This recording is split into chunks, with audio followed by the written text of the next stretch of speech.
Tropa, may restore na naman tayo. Isang yellow plate number. Ito'y puro tahina ng alambre. Papakita ko sa inyo kung paano ko ito nire-restore yung mga ganitong project ko.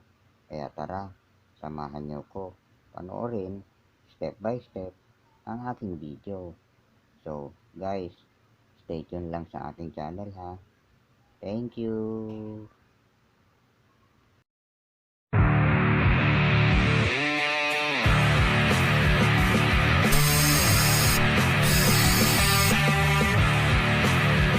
Guys, papakita ko sa inyo kung paano ko timplahin yung primer na ginagamit ko. Ang brand ng primer na po yan ay isang brand ng Ansar na anti-corrosion. Yan po yung kasi yung ginagamit project natin is naka-straight to metal. So guys, antabayanan nyo siya hanggang i-apply. So ayan guys, pinapakita ko sa inyo yung naka-straight to metal na hindi ko na ipakita sa inyo yung paano ko siya idugtong yung plate number, pero pinaiber ko po yan sa likod. Kung makikita nyo, mapapansin nyo siya guys. So i-apply na rin natin yung tinimpla natin anti-corrosion dyan. So makikita nyo siya guys, kulay green. Yan yung po yung anti-corrosion na primer na ginamit natin. So ipa-flash off na natin yan para i-base coat na natin siya ng white. Katulad yan, naka-base coat na po siya ng white. So bali binabilis ko na lang po yung ating video para mas mabilis tayong matapos.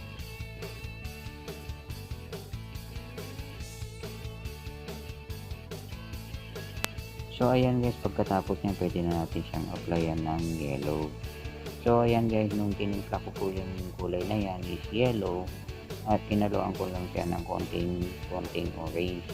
Kung ano sa tingin nyo na akma na katulad ng kulay ng plate nyo, bahala na po kayo magtansya nun. So basta yung ginamit ko ng kulay dyan guys is yung yellow tsaka orange. So ayan guys, pa-flash up din natin yung mga ilang minuto, saka natin siya i-dito clear coat. So ayan guys, i-clear coat na natin siya. Saka yung ginamit kong clear coat dyan guys, yung may nalawan ko siya ng gold para magkaroon siya ng parang reflectorize na parang may kumikinang-kinang sa loob, na katulad din po ng original plate number. Kasi ang purposes po nung paghalo ko ng gold na yun, magkakaroon po siya ng parang reflectorize pag nailawan.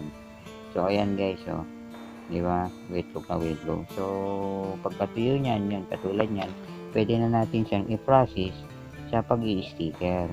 Yung gamit ko po diyan pala guys, yung black na sticker reflectorize. So tip lang po sa inyo kung magdidikit po kayo ng ganyang sticker, kahit sa anong klaseng sticker, basta reflectorize po, napakaselang po niya. Huwag nyo munang basta-basta ilalapat.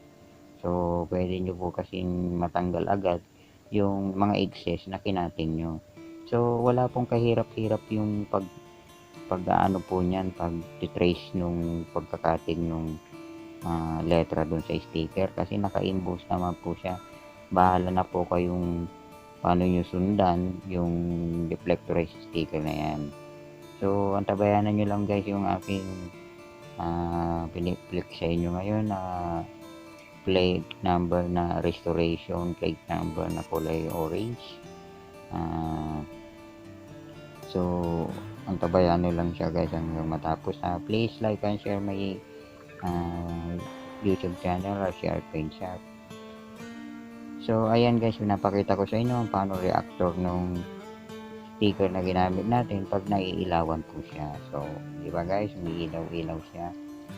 So ayan guys, malapit na tayo matapos. Patapusin nyo muna yung aking video bago po kayo mag-comment. At please, pwede po ba maglambing sa inyo, like and share naman po sa ating mga tropa dyan, sa ating mga mahilig sa motor, kaya mag-restore na katulad niyang DIY restoration. So napakadali naman po sundan yan guys kung mapapanood nyo at mahilig po kayong mag kukutingting ng mga bagay-bagay. Madali nyo lang po matutunan yung ginagawa ko. Kaya ko po layunin na ma-flex po sa inyo yung mga ganitong pagre-restoration para ma-share ko naman po sa inyo yung aking mga ginagawa. Kaya nga pala guys, napakadali lang hanapin ng aking location. Dito lang po sa Barangay Kibao, Lingayen, Pangasinan. Kung nakikilala niyo po si Allen Katropa na pinakamagaling mag-wiring dito sa Pangasinan, magkatabi lang po kami ng shop ni Allen Katropa. So ayan guys, pinapakita ko sa inyo na malapit na tayo matapos. So stay tuned, please like and share my aking video sa ating mga tropa dyan. Hanggang yun na lamang po, pakibay-subaybay lang lagi. Kaya pakihit po yung notification bell para ma-update ko po kayo sa akin mga latest project pa po. So ayan guys, pinapakita ko sa inyo paano mag-listed yung sticker. Nailawan siya, ganyan po siya. So ayan rin po yung isa na ating natapos. So guys, hindi nyo nahahalata yung mga phone, diba? Kasi ano po yan, bali binody filler ko na po yan, kaya minasilya para mawala rin po yung kanyang kulang doon sa cross. So papakita ko sa inyo guys, yan yung natapos. Maraming salamat po sa inyo. So sa mga hindi nakakakilala ng aking shop, i-type nyo lang po ang RCR Paint Shop sa Google Maps at makikita nyo po yung aking location, saktong location dito sa ating mismong shop. RCR Paint Shop lang po yan guys.